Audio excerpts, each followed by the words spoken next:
Agora de manhã, Rodolfo Donola, está rolando uma operação da Polícia Civil para tentar identificar o culpado pelo problema. Afinal, ficamos quase 48 horas sem completo operação do sistema Munana Laranjal. A Gabriela Souza está chegando na cidade da polícia. Até agora são 12 empresas alvos dessa ação, né, Gabi? Bom dia para você. Pois é, Agatha, bom dia para você também. A gente está quase chegando, né, para acompanhar essa operação aí de agentes da Polícia Civil e do Instituto Estadual do Ambiente, né? Na verdade, são buscas em 16 empresas que utilizam aí o tolueno no processo de produção para tentar identificar o responsável pelo vazamento, né, dessa substância, como a gente vem acompanhando ali no sistema Imunana, em Laranjal, que abastece 2 milhões de pessoas na região metropolitana do Rio, como a gente acabou de ouvir, muitos moradores ainda sentindo os reflexos, né? Enfim, desde a quarta-feira que as pessoas estão sem água. A gente vai tentar retomar o contato com a Gabi enquanto isso, mas desde quarta-feira que estava esse problema. Hoje de manhã, além da Secretaria de Meio Ambiente Estadual, a Polícia Civil também estava por lá. Um gerente responsável por uma dessas empresas foi conduzido para a delegacia, para a cidade da polícia, para prestar esclarecimentos. A polícia ainda não falou, inclusive tem expectativa de uma coletiva mais tarde da polícia e também do governo do estado, para dizer quem era esse gerente, porque que ele especificamente foi conduzido. De qualquer forma, são agentes da Delegacia de Defesa dos Serviços de Delegados e também a delegacia responsável pelo meio ambiente. A Justiça também pediu a apreensão do nível de amostras de tolueno nessas empresas, para conseguir entender se de fato vazou dali, não vazou, para comparar com o material que foi coletado pela SEDAI, para tentar identificar de onde veio. Tinha uma suspeita lá atrás, no primeiro momento, de que era o vazamento de um oleoduto da Transpetro. A Transpetro continua negando. Nesse jogo de empurra ainda não foi apontado nenhum culpado. É assustador, Agatha, o gerente, né, Donola? O gerente pode estar indo também por um crime ambiental não necessariamente ligado ao vazamento, né? Sim. Pode ter sido alguma coisa realmente relacionada ali a algo da empresa, de alguma falta de registro, né? Mas temos que acompanhar e tem que identificar realmente, né? Tem que ver quem cometeu para pagar por isso e também para evitar novos, né? E outro detalhe importante é que dessas 16 empresas que utilizam o tolueno e são alvos de busca e apreensão hoje, 14 estão dentro do complexo petroquímico, do Comperj. Estão dentro do Comperj. Isso. Que Lembrando que o Comperj é ali na região de Itaboraí. Isso. E o sistema Imunana Laranjal, ele passa ali naquela região. E é exatamente isso que eu ia falar, Rodolfo. É muito assustador quando a gente tem as nossas fontes de água para regiões tão grandes, como, por exemplo, sistema Imunana Laranjal, 2 milhões de pessoas. Guandu, 11 milhões de pessoas. O Rio Guandu. Quando a gente tem essas fontes de água tão próximas a indústrias muito grandes. E neste caso, não é nem indústria, Agatha, é um complexo de indústrias, que é o Comperj lá em Itaboraí. Há que se preservar, obviamente, os mananciais, mas quando você tem mananciais não preservados e instalação de grandes complexos industriais muito proximamente à fonte que alimenta a segunda maior cidade do país de água, é muito assustador.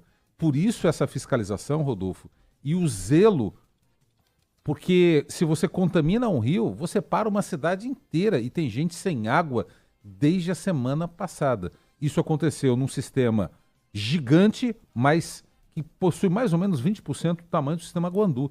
Imagina uma contaminação dessa no Rio Guandu, que passa ali por Seropédica, Baixada Fluminense e deságua no Atlântico. Imagina 11 milhões de pessoas vivendo isso. É o risco que a gente corre, tamanha a nossa vulnerabilidade das nossas fontes de água. Por falar nisso, só antes da Gabi, não sei se ela vai voltar para complementar ou não, mas eu recebi a mensagem do nosso ouvinte sobre esse risco todo que você está falando aí, o Ricardo Amaral Oliveira. Ele falou: Rodolfo, acompanho vocês e tal, mas eu queria que vocês voltassem à tona, ele é de Niterói, que vocês voltassem à tona para apurar todo aquele imbróglio que vocês denunciam desde os tempos do Boechat, naquela montanha de escória relacionada à Companhia Siderúrgica Nacional, CSN, de Volta Redonda. É uma montanha gigante ele falou, olha, esse tolueno parou e provocou o que provocou em 2 milhões. Se a gente tiver uma tragédia referente, olha que já teve termo de ajustamento de conduta para reduzir a montanha, começar a tirá-la dali, ela fica a metros do Paraíba do Sul, que é o abastecimento para 12, não são 2, para 12 milhões de pessoas do estado do Rio de Janeiro. Imagine o caos que seria frente a um eventual acidente como esse. Né? Então, o nosso ouvinte Ricardo Amaral Oliveira fez essa bela lembrança, me mandou um e-mail às 4h56 da manhã. Eita ferro, acordou cedo, Ricardo, um abraço para você. A gente vai atrás disso, porque realmente, como que tá? Já fomos lá fazer a matéria e vamos de novo para mostrar. A hora que acontecer, não vão dizer que não foram falados, avisados, cobrados, criticados. Tá todo mundo cobrando e falando, tem ação na justiça, mas solução que é bom nada. 9h45. Só antes da gente despedir da Gabi, porque as pessoas perguntam, mas religaram o sistema, só que como é que tá o nível de substância? Gabi, para tranquilizar a população, o nível da substância, o sistema só foi religado porque estava zerada, né? Bom dia, ó. Bom dia de volta, Gabi.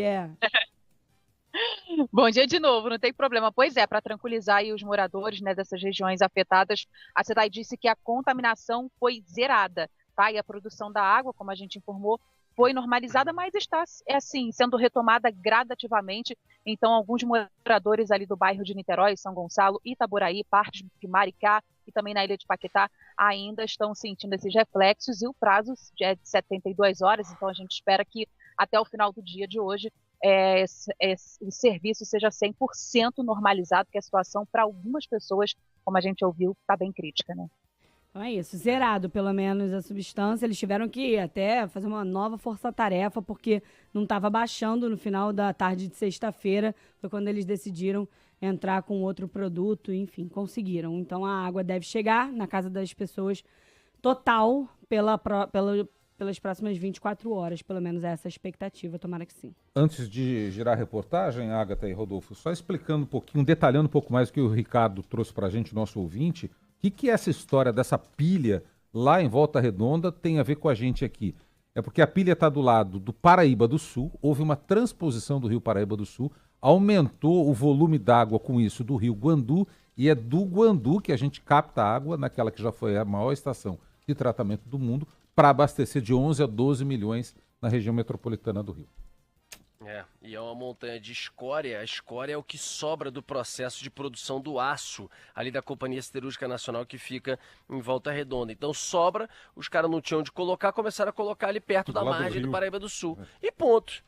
E tem ação, Ministério Público dizendo tira, tem que tirar, assinou-se termo de ajustamento de conduta para tirar, e essa coisa não caminha.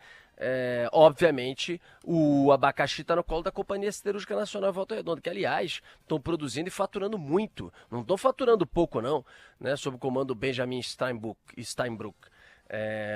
Faturam demais. O Rio de Janeiro está em primeiro em produção de aço no Brasil hoje, e eles faturam bastante com o aço vendido naquela planta que tem décadas e décadas e décadas de Volta Redonda.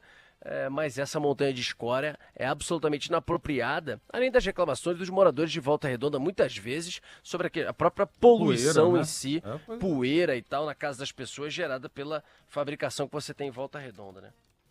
Vambora, girar nossa reportagem.